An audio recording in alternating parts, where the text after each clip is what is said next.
എന്താ കുട്ടികളെ, എന്താ നമ്മളെ മൊഡ്യൂളിന്റെ പേര്? Capital budgeting. ക്യാപിറ്റൽ ബഡ്ജറ്റിംഗ് മനസ്സിലേക്ക് ഓടുമ്പോൾ കുറച്ച് കൂടുതൽ കാര്യങ്ങൾ പറഞ്ഞിരുന്നു അല്ലേ? എന്താണ്? ഹ്യൂജ് ഇൻവെസ്റ്റ്മെന്റ് ആണ്, ലോങ് പീരിയഡ് ആണ്, റിട്ടേൺ ഓരോ വർഷങ്ങളിൽ കിട്ടാം, അങ്ങനെയൊക്കെ. ദെൻ അതിന്റെ പ്രോഫിറ്റബിലിറ്റി നമ്മൾ ആ ഒരു ഇൻവെസ്റ്റ്മെന്റിന് മുമ്പാണ് ഇൻവെസ്റ്റ്മെന്റ് നടത്താൻ മുമ്പാണ് നമ്മൾ അനലൈസ് ചെയ്യാൻ പോകുന്നത്. അതിന് നമുക്ക് മെയിൻലി രണ്ട് മെത്തേഡുകൾ ഉണ്ടെന്ന് പറഞ്ഞു. നോൺ ഡിസ്കൗണ്ടിങ്ങും ഡിസ്കൗണ്ടിങ്. നോൺ ഡിസ്കൗണ്ടിങ്ങിൽ time value of money consider ചെയ്യില്ല, ഡിസ്കൗണ്ടിങ്ങിൽ time value of money consider ചെയ്യും. അതിൽ മെയിൻലി 3 മെത്തേഡ്. ഡിസ്കൗണ്ടിങ്ങിൽ 4 മെത്തേഡ് ഉണ്ടെന്ന് പറഞ്ഞു. ഒരു പ്രോബ്ലം നിങ്ങൾക്ക് ഇല്ല. NTV, നെറ്റ് ടെർമിനൽ വാല്യൂടെ നിങ്ങൾക്ക് ഇല്ല എന്ന് പറഞ്ഞു. നമ്മൾ രണ്ടെണ്ണം ഡിസ്കസ് ചെയ്തു ഓൾറെഡി, NPVയും PIയും അല്ലേ? Profitability index. പ്രോഫിറ്റബിലിറ്റി ഇൻഡെക്സിനെ നമ്മൾ വേറൊരു പേര് കൊണ്ട് വിളിക്കുക, എന്താണ്? Benefit cost ratio. ഇനി അടുത്ത സംഗതി IRR, internal rate of return. ചില ആളുകൾ ഇനീഷ്യൽ റേറ്റ് ഓഫ് റിട്ടേൺ എന്നൊക്കെ പറയാറുണ്ട്.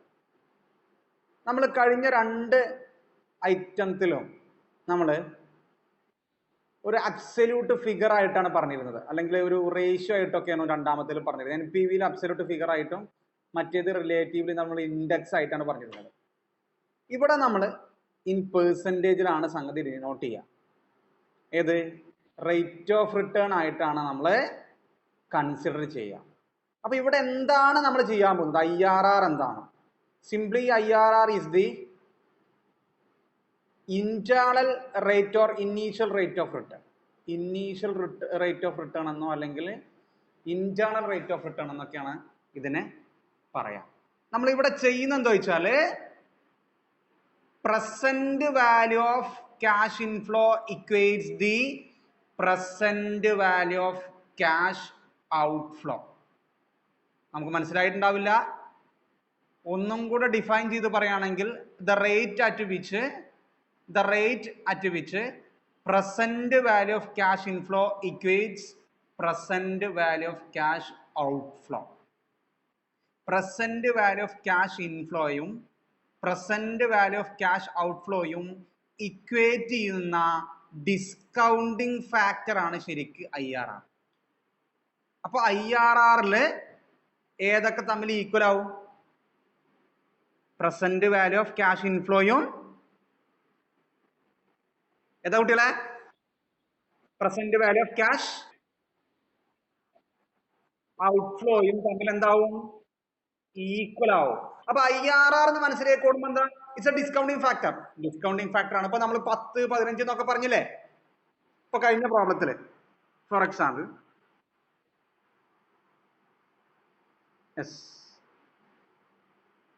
ഈ ഒരു പ്രോബ്ലത്തിൽ നമ്മൾ ഡിസ്കൗണ്ടിങ് ഫാക്ടർ 15 ആട്ടിരുന്നത് അല്ലേ?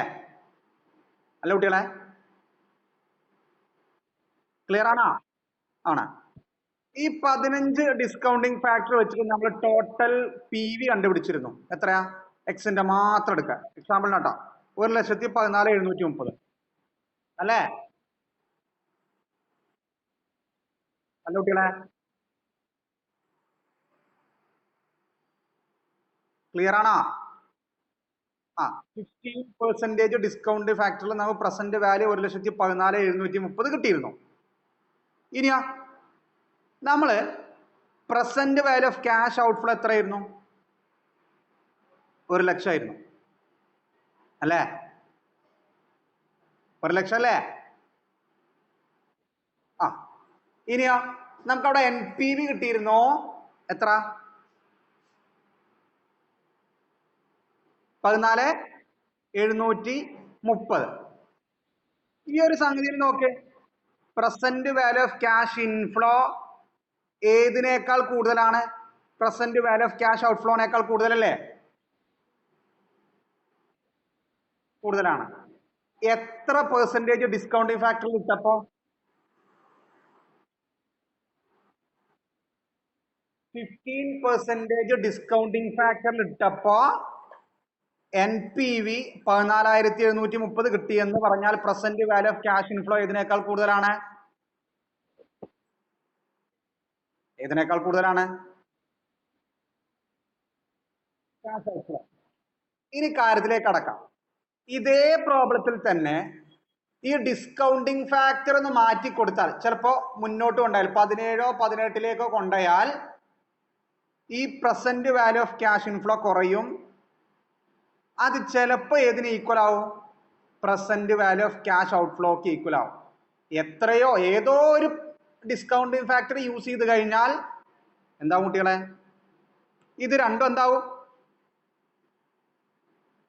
എന്താവും? ഈക്വൽ ആവും. 15 യൂസ് ചെയ്തപ്പോഴാണ് എത്ര കിട്ടിയ? 1.14. എന്താ കുട്ടികളെ? 15% ഡിസ്കൗണ്ടിങ് ഫാക്ടർ യൂസ് ചെയ്തപ്പോഴാണ് നമുക്ക് എന്ത് കിട്ടിയത്? Present value of cash inflow എത്ര കിട്ടിയത്? 1.14 130 കിട്ടിയത് അല്ലേ? അല്ല കുട്ടികളെ? ക്ലിയർ ആണല്ലോ? ഞാൻ പറഞ്ഞു വന്നെന്താ? IRR ചെയ്യുന്നത് എന്താ? It is the discounting factor at which present value of cash inflow equates ഏതാണ്? പ്രസന്റ് വാല്യൂ ഓഫ് ഏതാ കുട്ടികളെ? Cash outflow. ഈ പ്രോബ്ലത്തിൽ ക്യാഷ് ഔട്ട്ഫ്ലോ എത്ര? 1,00,000. അതേപോലെ ക്യാഷ് ഇൻഫ്ലോയും 1,00,000 ആക്കണം. ആ 1,00,000 ആകണമെങ്കിൽ ഡിസ്കൗണ്ടിങ് ഫാക്ടർ ചേഞ്ച് ഉണ്ടാവും. 15 ആവില്ല, ചിലപ്പോൾ 18 19 ആവും. ഡിസ്കൗണ്ടിങ് ഫാക്ടർ കൂടുന്നതിനനുസരിച്ച് പ്രസന്റ് വാല്യൂവിന്റെ എമൗണ്ട്, ക്യാഷ് ഇൻഫ്ലോയുടെ എമൗണ്ട് കുറയായിരിക്കും ചെയ്യാം. ഇതേ പ്രോബ്ലം തന്നെ 10% ചെയ്താൽ ചിലപ്പോൾ present value of cash inflow 1,40,000 45 ഒക്കെ ഉണ്ടാവും.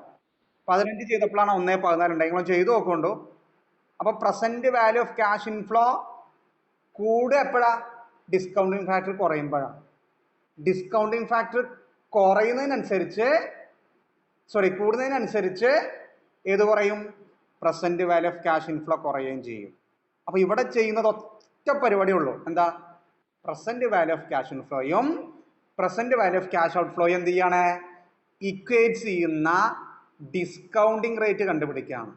അപ്പൊ ഇത് വെച്ചിട്ട് എങ്ങനെ പ്രോഫിറ്റബിലിറ്റി അനലൈസ് ചെയ്യാൻ ചോദിച്ചാൽ, ഓരോ സ്ഥാപനത്തിനും ഒരു മിനിമം റേറ്റ് ഓഫ് റിട്ടേൺ ഉണ്ടാവും.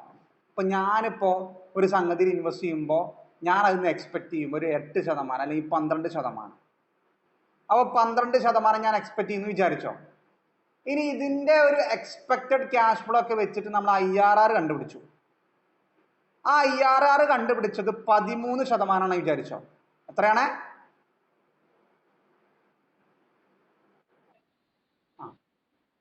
ഞാൻ തൊട്ട് മുമ്പ് 12 പറഞ്ഞിരുന്നു. ആ 12 എന്താ? ഞാൻ ഈ ഇൻവെസ്റ്റ്മെന്റ് ഇറക്കുന്നതിന് ഞാൻ എക്സ്പെക്ട് ചെയ്യുന്ന minimum rate of return, minimum പ്രോഫിറ്റിന്റെ പെർസെൻറ്റേജ്. ആ 12നേക്കാൾ IRR കൂടി, ഇതിന്ന് കിട്ടാൻ പോകുന്ന റേറ്റ് ഓഫ് റിട്ടേൺ കൂടി, അപ്പൊ ഞാനത് അക്സെപ്റ്റ് ചെയ്യും. അപ്പൊ IRR മിനിമം റേറ്റ് ഓഫ് റിട്ടേണേക്കാൾ കൂടുകയാണെങ്കിൽ നമ്മൾ അക്സെപ്റ്റ് ചെയ്യും, കുറവാണെങ്കിൽ നമ്മൾ റിജക്ട് ചെയ്യും. അപ്പൊ IRR എന്താ ചെയ്യാൻ പോകുന്നത്? എന്താ ചോദിച്ചാൽ എന്താ പറയാ? പ്രസന്റ് വാല്യൂ ഓഫ് ക്യാഷ് ഇൻഫ്ലോയെയും പിന്നെന്താണ്? പ്രസന്റ് വാല്യൂ ഓഫ് ക്യാഷ് ഔട്ട്ഫ്ലോയെ എന്ത് ചെയ്യാണ്? ഇക്വേറ്റ് ചെയ്യാണെന്ന് പറഞ്ഞാൽ ഈക്വലൈസ് ചെയ്യാണ് അല്ലേ? അല്ല കുട്ടികളെ? അല്ലേ? യെസ്. ഇനിയോ? ഇനി ഒരു ആൻസർ കിട്ടുന്നത് 18% വിചാരിച്ചോ. ഇതിന്റെ അർത്ഥം എത്രയേ ഉള്ളൂ? ഈ റേറ്റ് ഓഫ്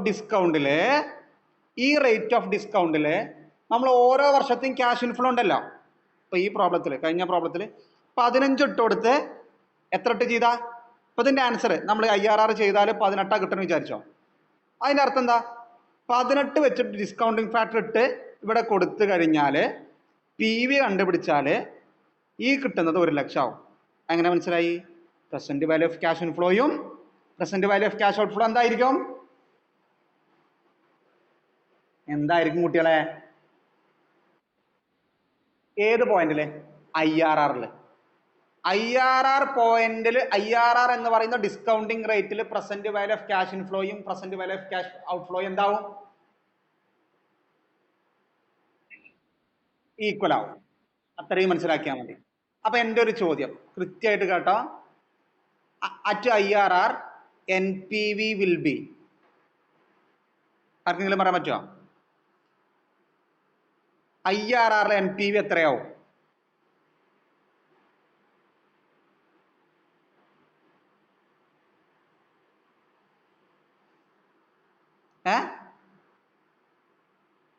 പറയാൻ പറ്റുമോ?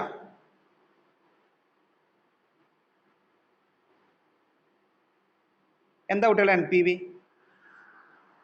Present value of cash inflow minus എന്താ കുട്ടികളെ? Present value of cash outflow അല്ലേ? അല്ലേ? അല്ല കുട്ടികളെ, IRR present value of cash ഇൻഫ്ലോയും present value of cash outflow എന്താവും? ഈക്വൽ ആവും. അപ്പൊ IRR പോയിന്റിൽ NPV എത്രയായിരിക്കും? 0 കുട്ടികളെ. ആലോചിച്ച് നോക്ക്, ഇത് രണ്ട് ഈക്വൽ അല്ലേ? അപ്പോ ഇൻഫ്ലോ ഔട്ട്ഫ്ലോ കുറച്ച് കഴിഞ്ഞാൽ 0 അല്ലേ കിട്ടുക? അല്ലേ? ക്ലിയർ ആണോ? പറഞ്ഞ മനസ്സിലായോ? At IRR NPV equal to അപ്പൊ IRR എന്ന് ചോദിക്കുക. അപ്പൊ എന്താ പറയണ്ടേ? IRR സ്റ്റാൻഡ്സ് ഫോർ, പഠിച്ചേ, internal rate of return or initial rate of return അല്ലേ? അണ്ടർ IRR എന്താ പറയുന്നത്? It is the rate or discounting factor at which present value of cash inflow equates. എന്താ ചെയ്യുന്നത്? Present value of cash inflow equates. 3 point ഞാൻ പറഞ്ഞത്. Present value of cash inflow equates what? Present value of cash flow outflow. ഒന്നാമത്തെ point അതന്നെ. എന്താ ഒന്ന് അതിന്റെ expansion പറഞ്ഞു. IRR internal rate of return ആണ്. ഇന്റേണൽ റേറ്റ് ഓഫ് റിട്ടേൺ എന്ന് പറയുന്നത് ഡിസ്കൗണ്ടിങ് ഫാക്ടർ ആണ്. റേറ്റ് ഓഫ് റിട്ടേൺ ആണ്, പെർസെന്റേജ് ആണ്. ആ പെർസെന്റേജിൽ ക്യാഷ് ഇൻഫ്ലോയും ക്യാഷ് ഔട്ട്ഫ്ലോ എന്താവും? ഈക്വൽ ആവും. മൂന്നാമത് പറഞ്ഞ എന്താ? എപ്പോഴാണ് നമ്മളൊരു IRR അക്സെപ്റ്റ് ചെയ്യണോ വേണ്ടേന്ന് തീരുമാനിക്കുക? If the IRR is in excess of minimum rate of return, the project will be accepted. എന്ന് പറഞ്ഞാൽ കിട്ടുന്ന IRR മിനിമം റേറ്റ് ഓഫ് റിട്ടേണിനേക്കാൾ കൂടുതലാണെങ്കിൽ നമ്മൾ എന്ത് ചെയ്യും? ആ പർട്ടിക്കുലർ ഇൻവെസ്റ്റ്മെന്റ് പ്രൊജക്ട് നമ്മൾ എന്ത് ചെയ്യും കുട്ടികളെ? ആ ബിസിനസ് എന്ത് ചെയ്യും? അക്സെപ്റ്റ് ചെയ്യും. ക്ലിയർ ആണോ? ക്ലിയർ ആണോ? ഇനി കുറവാണെങ്കിലോ? മിനിമം റേറ്റ് ഓഫ് റിട്ടേൺ പോലും IRR കിട്ടുന്നില്ലെങ്കിൽ നമ്മൾ എന്ത് ചെയ്യും? ആ പ്രൊജക്ട് എന്ത് ചെയ്യും? അക്സെപ്റ്റ് ചെയ്യുക. അക്സെപ്റ്റ് ചെയ്യുക കുട്ടികളെ? എന്തായാലും ഇല്ല, റിജക്ട് ചെയ്യും. റിജക്ട് ചെയ്യും. നാലാമത്തെ പോയിന്റ് എന്താ പറഞ്ഞ? At IRR NPV will be equal to IRR NPV എന്താവും? എത്രയോ? ഇപ്പൊ പറഞ്ഞു നിർത്തിയാൽ കുട്ടികളെ, നിങ്ങൾ പിന്നെയും മറന്നോ? 0. Very good. അഞ്ചാമത്തെ ഒരു പോയിന്റും കൂടെ, ഒരു ക്വസ്റ്റ്യൻ ആണ്. At IRR PI will be. IRR profitability index എത്രയാവും? ആരോ പറഞ്ഞു? 1. Very good. എന്തുകൊണ്ടാ? പ്രോഫിറ്റബിലിറ്റി ഇൻഡെക്സിന്റെ ഇക്വേഷൻ എന്താ? Present value of cash inflow divided by present value of cash inflow 1 ലക്ഷം വിചാരിച്ചോ. Present value of cash flow അവിടെ 1 ലക്ഷം ആവും. 1 ലക്ഷം ഡിവൈഡ് ബൈ 1 ലക്ഷം ചെയ്ത് നോക്കുക, 1 അല്ലേ കിട്ടുക? അല്ലേ? അപ്പൊ 5 സംഗതികൾ കിട്ടി. ഒന്നെന്താ? IRR ഫുൾ ഫോം എന്താ? IRR full form internal rate of return or initial rate of. ഒന്നതായി. രണ്ടാമത് നമ്മൾ അറിഞ്ഞിരിക്കണം എന്താ? IRR മീനിങ് എന്താണ്? It is the rate at which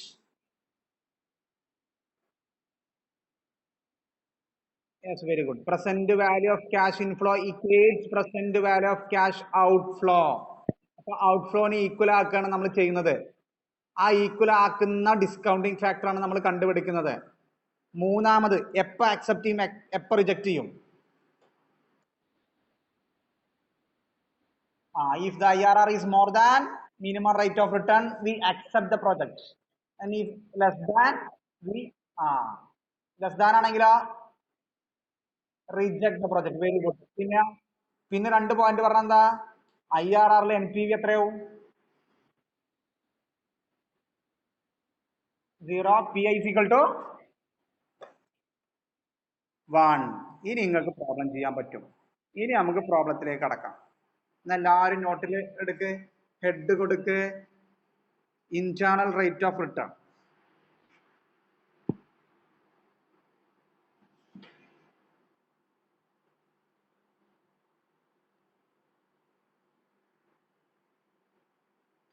ഇതിൽ തന്നെ 2 രൂപത്തിൽ പ്രോബ്ലം വരാം.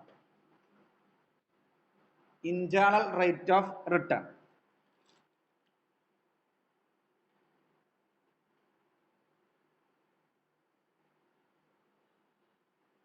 ഇതിൽ 2 രൂപത്തിൽ പ്രോബ്ലം വരിക എന്ന് പറഞ്ഞാൽ ക്യാഷ് ഇൻഫ്ലോ ഈക്വൽ ആവുക. എന്താ ക്യാഷ് ഇൻഫ്ലോ ഈക്വൽ? നമ്മൾ മുമ്പ് പറഞ്ഞിട്ടുണ്ട്. ഓരോ വർഷത്തെയും ഇതിപ്പോ ഒരു പ്രോബ്ലം അല്ലേ, ഓരോ വർഷത്തെയും ക്യാഷ് ഇൻഫ്ലോ ഇതിൽ തന്നിട്ടുണ്ട് 40, 40, 60, 60, 50. ഇതിൽ ക്യാഷ് ഇൻഫ്ലോ എല്ലാ വർഷവും ഈക്വൽ ആണോ? നോ. ഈക്വൽ എന്ന് പറയുമ്പോൾ എന്താ? 40, 40, 40, 40 എല്ലാ വർഷവും 40. അപ്പൊ വേറെ രൂപത്തിലാണ് പ്രോബ്ലം ചെയ്യാം. ഡിഫറൻസ് ഉണ്ടെങ്കിൽ വേറെ രൂപത്തിലാണ്. സ്റ്റാർട്ടിങ് മാത്രമേ പ്രശ്നമുള്ളൂ, സ്റ്റാർട്ടിങ് മാത്രമേ വ്യത്യാസമുള്ളൂ. അപ്പൊ ആദ്യം നമ്മൾ എന്ത് ചെയ്യുന്നു? എല്ലാ വർഷവും എന്താവുന്ന ക്യാഷ് ഇൻഫ്ലോ എന്തായി കുട്ടികളെ? ക്യാഷ് ഇൻഫ്ലോ ഈക്വൽ ആവുന്ന പ്രോബ്ലമാണ് കണ്ടുപിടിക്കുന്നത്. ഒരു 5-6 സ്റ്റെപ്പ് ഉണ്ട്. ആ സ്റ്റെപ്പ് കഴിയുമ്പോഴേ നമുക്ക് ഈ ആൻസർ കിട്ടുള്ളൂ. ഇപ്പൊ ഇവിടെ മാത്തമെറ്റിക്കൽ ടൂളും കൂടെ യൂസ് ചെയ്യുന്നുണ്ട്. അതായത് നമ്മൾ ടേബിളൊക്കെ നോക്കിയിട്ട് കുട്ടികളെ വാല്യൂ കണ്ടുപിടിക്കാം.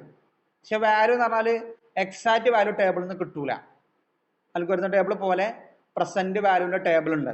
എന്ന് പറഞ്ഞാൽ നമുക്ക് ഒരു ഫാക്ടർ കിട്ടും. ഫോർ എക്സാമ്പിൾ തുടക്കത്തിൽ ഒരു 3 അല്ലെങ്കിൽ 4 എന്ന് പറഞ്ഞൊരു ഫാക്ടർ കിട്ടും. ഈ 4 എവിടെയാണ് കിടക്കുന്നത് എന്നുള്ളത് നമ്മൾ ടേബിൾ വെച്ച് കണ്ടുപിടിക്കുക ചെയ്യാം. അപ്പോൾ ചിലപ്പോൾ ഒരു 16%-ന്റെയും 17%-ന്റെയും അടിയിലാവും. അങ്ങനെ പറയാൻ പറ്റുള്ളൂ. അപ്പൊ നമ്മൾ എന്ത് ചെയ്യും? എക്സാക്റ്റ് ഫിഗർ കണ്ടുപിടിക്കാൻ വേണ്ടിയിട്ട് ഒരു ഇന്റർപോളേഷൻ മെത്തേഡ് മാത്തമെറ്റിക്സിൽ യൂസ് ചെയ്യുന്ന ഇന്റർപോളേഷൻ മെത്തേഡ് യൂസ് ചെയ്യും. കേട്ടിട്ടുണ്ടാവും ചില ആളുകളൊക്കെ. എന്തിനാണത് ചെയ്യണമെന്ന് വെച്ചാൽ 2 വാല്യൂ തരും, അതിന്റെ എക്സാക്റ്റ് വാല്യൂ ഒരു ഏകദേശ ആവറേജ് വാല്യൂ കണ്ടുപിടിക്കാനാണ് നമ്മളത് ചെയ്യുക. അപ്പൊ അത് എങ്ങനെയാണെന്നൊക്കെ പറഞ്ഞുതരാം. അപ്പോ ഒന്നാമത്തെ സ്റ്റെപ്പ് നമ്മൾ PV ഫാക്ടർ കണ്ടുപിടിക്കുകയാണ്. ഫസ്റ്റ് സ്റ്റെപ്പ് എഴുതിക്കോ. സ്റ്റെപ്പ് 1 മനസ്സിലേക്ക് ഓടണം. Find PV factor. എന്താ കണ്ടുപിടിക്കണേ? പ്രസന്റ് വാല്യൂയുടെ ഫാക്ടർ കണ്ടുപിടിക്കുകയാണ്. പ്രസന്റ് വാല്യൂ ഫാക്ടർ ആണ്. അതെങ്ങനെ കണ്ടുപിടിക്കുക വെച്ചാല് ഈസ് ഈക്വൽ ടു താഴെ കൊടുത്ത താഴെയുള്ള ഇക്വേഷൻ പുട്ട് ചെയ്താൽ കിട്ടും.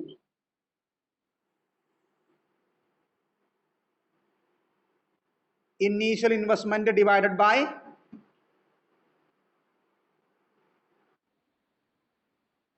Annual cash inflow. എക്സാക്ട്ലി നമ്മൾ പറഞ്ഞ പേ ബാക്കിന്റെ ഇക്വേഷൻ ഒന്ന് ആലോചിച്ച് നോക്കുക. തന്നെയാണ് initial investment divide by annual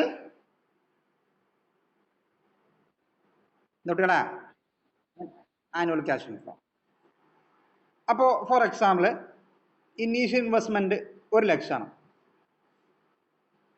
annual cash inflow 20,000 ആണ്. അപ്പോൾ PV ഫാക്ടർ എത്രയാകും? എത്രയാവും? എത്ര കുട്ടികളെ? 1 lakh ഡിവൈഡ് ബൈ 20,000. ഹലോ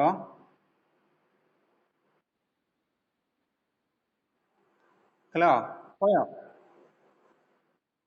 5. അപ്പോ ഇങ്ങനെയുള്ള ഒരു സംഖ്യ കിട്ടും. ക്ലിയർ ആണോ? അതിനെന്താ വിളിക്കുക? PV P V factor. ആ ഇനി രണ്ടാമത് എന്താ ചെയ്യുക വെച്ചാൽ മനസ്സിലിങ്ങനെ കാണാം, ഒന്ന് പി വി ഫാക്ടർ കണ്ടോ. ഇനി രണ്ടാമത്തെ സ്റ്റെപ്പ് എന്ന് പറഞ്ഞാൽ search for a value to nearest to P V factor in the table. എഴുതി വെച്ചോ. Search for a value to nearest to P V factor in the table. Present value table ഉണ്ട് കുട്ടികളെ, ഞാൻ കാണിച്ചു തരാം, അടുത്ത് കാണിച്ചു തരണ്ടേ. അടുത്ത ദിവസങ്ങളിൽ അടുത്ത ക്ലാസ്സിൽ എന്താണ് ആ ടേബിൾ കാണിച്ചു തരും. അൽഗോരിതം ടേബിൾ മാതിരി ഒരു സാധനം.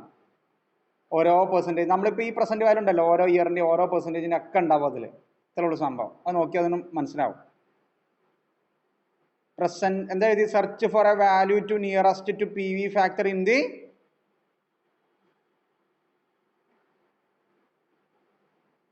എന്ത് ഇവിടെ നോക്കണ്ട. ആ ടേബിൾ ബ്രാക്കറ്റ് കൊടുക്കുക ഫോർ ദി കൺസേൺഡ്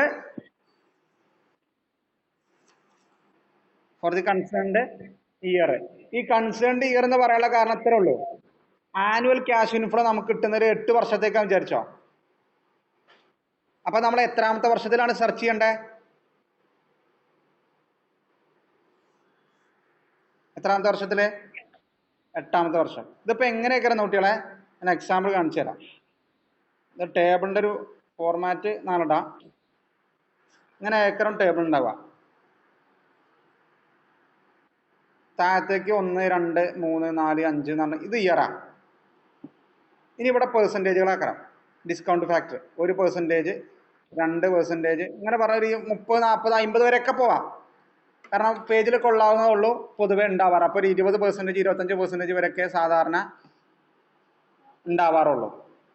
നമുക്ക് 100 വരെയും ചെയ്യാം കേട്ടോ, അത് വേറെ കാര്യം. ഇതിനൊക്കെ ഒരു വാല്യൂ ഉണ്ടാവും ഇവിടെ. ഫസ്റ്റ് ഇയറിൽ 1% എത്ര? 0.00 എന്നൊക്കെ പറഞ്ഞിട്ട് അങ്ങനെ ഉണ്ടാവും. എല്ലാത്തിനും നിറച്ച് വാല്യൂസ് ഉണ്ടാവും. അപ്പൊ നമ്മൾ എന്താ ചെയ്യണ്ടേ? നമ്മൾ പി വി ഫാക്ടർ 5 ആയിരുന്നില്ലേ അല്ലേ? എക്സാമ്പിൾ പറഞ്ഞ ആ നമ്മൾ ഇയർ 5 വിചാരിച്ചോ. എത്രാമത്തെ ഇയർ? 5 ഇയർ വിചാരിച്ചോ. അപ്പൊ നമ്മൾ 5 ഇയറിൽ ഈ 5 വരുന്ന പെർസെൻറ്റേജ് ഇങ്ങനെ തപ്പും, ഇങ്ങോട്ട് ഇങ്ങനെ പോരും. അപ്പൊ എക്സാക്ട്ലി 5 ഉണ്ടാവില്ല. ഒന്ന് 0.496 ഉണ്ടാവും, ഇപ്പുറത്ത് 4.96 ഉണ്ടാവും, ഇപ്പുറത്ത് വരുമ്പോൾ 5.12 ഉണ്ടാവും. അങ്ങനെ വിചാരിച്ചോ. അപ്പൊ അവിടുത്തെ പ്രശ്നം എന്താ? 5 എക്സാക്ട്ലി ഇല്ല. 5ന് തൊട്ട് ചാരിയുള്ള 2 വാല്യൂ ഉണ്ട്. ഏതൊക്കെയാ? 4.96ഉം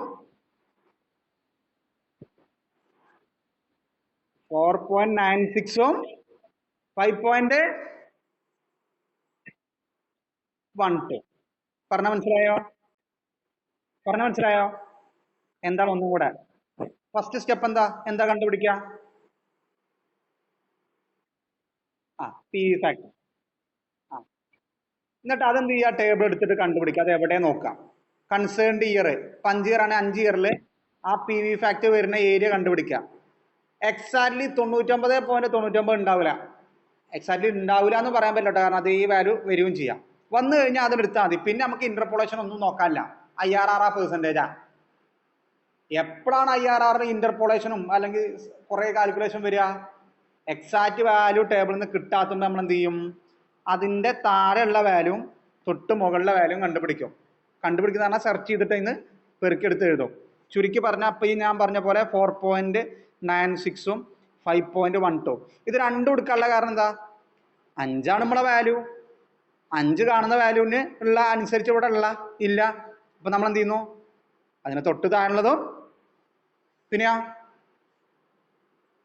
തൊട്ട് താഴെയുള്ളതും മുകളിൽ എടുക്കും. ആ മുകളിൽ എടുക്കണ വാല്യൂ എടുക്കണം. അതോടൊപ്പം ഞാൻ ടേബിൾ വരച്ചിരുന്നു. മുകളിൽ പെർസെൻറ്റേജുകൾ കാണും, ഇവിടെ ഇയർ കാണും, 1, 2, 3 എന്ന് പറഞ്ഞിട്ട് ഇയർ കാണും, ഇവിടെ വാല്യൂസ് കാണും അല്ലേ? ഈ വാല്യൂ ഇവിടെയാണ് നമ്മൾ 4.96ഉം 5.12ഉം കിട്ടിയത്. ഇനി എന്താ നോക്കുക വെച്ചാൽ ഇത് ഏത് പെർസെൻറ്റേജിലാണ് വരുന്നത് നോക്കൂ. ഏത്? ഏത് അതെടുത്ത് എഴുതി വെക്കും. അത് ചിലപ്പോൾ ഒരു 16 ആവും, നേരത്തെ പറഞ്ഞ പോലെ. അടുത്തെന്ത് ചെയ്യും? 5.12ന്റെ പെർസെൻറ്റേജ് എഴുതി വെക്കും. അത് ചിലപ്പോൾ ഒരു 18 ആവും. എത്ര? നമ്മളെ വാല്യൂ എത്ര? പി വി ഫാക്ടർ എത്രയാ? 5. 5ന്റെ എക്സാക്ട് വാല്യൂ കിട്ടിയാ? അല്ല, 17 നമുക്ക് അങ്ങനെ പറയാൻ പറ്റുള്ളൂ. 16ന്റെയും ഇടയിലാണ്. എക്സാക്ട് നമുക്ക് ഒരിക്കലും പറയാൻ പറ്റൂലല്ലോ. അടുത്ത പണി അതാണ്, എക്സാക്ട് കണ്ടുപിടിക്കുക. അപ്പൊ തലക്കം നിങ്ങൾ നോക്കിയ ടേബിൾ നിങ്ങൾക്ക് കാണുമ്പോൾ മനസ്സിലാവും. ഉറപ്പാണ്, എനിക്ക് ഉറപ്പാണ്. നിങ്ങൾ ഈ ക്ലാസ് കേട്ടിട്ടുണ്ടെങ്കിൽ നിങ്ങൾക്കത് ഷുവർ ആയിട്ട് ടേബിൾ മനസ്സിലാവും. വൺസ് അഗൈൻ ഫസ്റ്റ് സ്റ്റെപ്പ് എന്താ?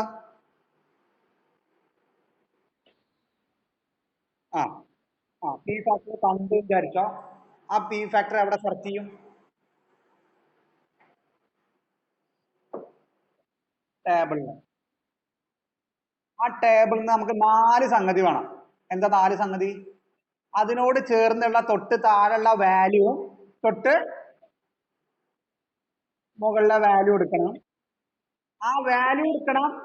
ആ വാല്യൂവിന് അനുസൃതമായിട്ടുള്ള എന്ത് കൊടുക്കണം? പെർസെൻറ്റേജ് കൊടുക്കണം. മനസ്സിലായോ? മനസ്സിലായോ? എന്താണ്? പി വി ഫാക്ടർ കാണുന്നു, ടേബിൾ എടുക്കുന്നു, പി ഫാക്ടറിന് ഈക്വൽ ആയ സോറി അതിന് ഏകദേശം അടുത്തുള്ള 2 വാല്യൂ, അടുത്തുള്ള വാല്യൂ എന്ന് പറഞ്ഞാൽ തൊട്ട് താഴെയുള്ളതും തൊട്ട് മുകളിലെ വാല്യൂ എടുക്കും. എന്നിട്ട് ആ വാല്യൂവിന് ഈക്വൽ ആയിട്ടുള്ള തൊട്ട് മുകളിൽ അതിന്റെ പെർസെൻറ്റേജ് ഉണ്ടാവും, അതിനനുസൃതമായിട്ടുള്ള ആ പെർസെൻറ്റേജ് ഉണ്ടാവും. ആ പെർസെൻറ്റേജിന് പുറത്ത് നമ്മൾ എഴുതിയിരുന്നു. ഇനി അത് വെച്ചിട്ടുള്ള ഒരു കളിയാണ്. ഒന്ന് നോക്കി. രണ്ടാമത്തെ സ്റ്റെപ്പ് നമ്മൾ പറഞ്ഞു, ടേബിൾ സെർച്ച് ചെയ്തു. മൂന്നാമത്തെ എന്താ പറയുന്നത്? പിക്ക്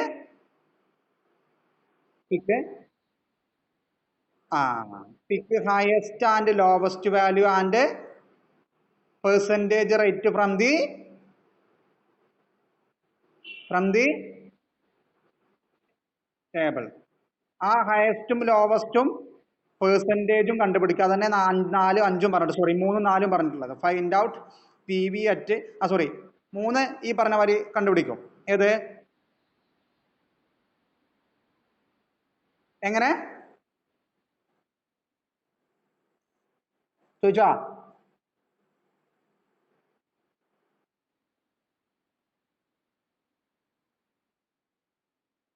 പെർസെൻറ്റേജ് ഉണ്ടാവും.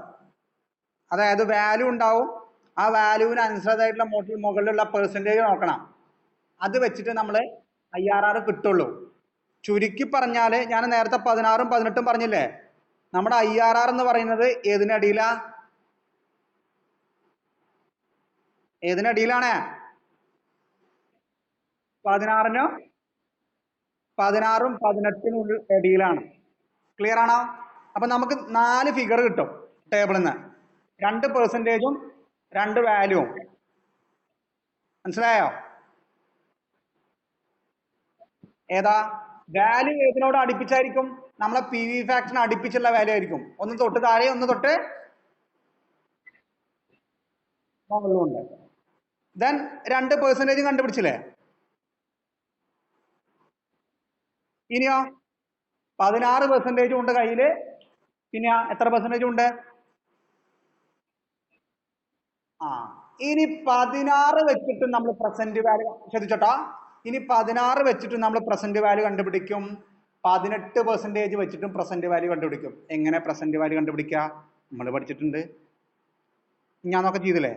എങ്ങനെയാ എങ്ങനെയാ എങ്ങനെ 16 വിട്ടിട്ടും 18 ഇട്ടും ഇതേപോലെ ക്യാഷ് ഇൻഫ്ലോ ഉണ്ടാവും, ഡിസ്കൗണ്ട് ഫാക്ടർ ഉണ്ടാവും, പി വി കണ്ടുപിടിക്കുക. മനസ്സിലായോ? അപ്പൊ വൺസ് അഗൈൻ തലക്കെന്ന് പോന്നെ ഫസ്റ്റ് സ്റ്റെപ്പ് എന്താ? നമ്മളെ കൊണ്ട് ഞാൻ IRR പഠിപ്പിക്കും. എന്താ? പി വി കണ്ടെത്തും. അതായത് പി വി ഫാക്ടർ കണ്ടെത്തും, പി വി അല്ല. P V. എന്നിട്ട് അത് എവിടെ നോക്കും? എവിടെ നോക്കും? ടേബിൾ. ടേബിളിൽ നിന്ന് എത്ര ഫിഗർ കിട്ടും? 2%. ഹയസ്റ്റ് ആൻഡ് ലോവസ്റ്റ് വാല്യൂ കിട്ടും, ഹയസ്റ്റിന്റെ ലോവസ്റ്റിന്റെ പെർസെൻറ്റേജും കിട്ടും അല്ലേ? ഇനി ആ percentage highest value, highest percentage equal ആവില്ല കേട്ടോ. അത് ഞാൻ അപ്പൊ തന്നെ പറയാം. ലോവസ്റ്റ് വാല്യൂവിനാവും ഹയസ്റ്റ് പെർസെൻറ്റേജ്, ലോവസ്റ്റ് പെർസെൻറ്റേജിനാവും ഹയസ്റ്റ് വാല്യൂ വരിക. അപ്പൊ അത് നമ്മൾ ടേബിൾ നോക്കുമ്പോൾ മനസ്സിലായിരിക്കും. തൽക്കാലം 2 വാല്യൂ ഉണ്ട്, 2 പെർസെൻറ്റേജ് ഉണ്ട്, അത് മാത്രം മനസ്സിലാക്കുക. ഇനി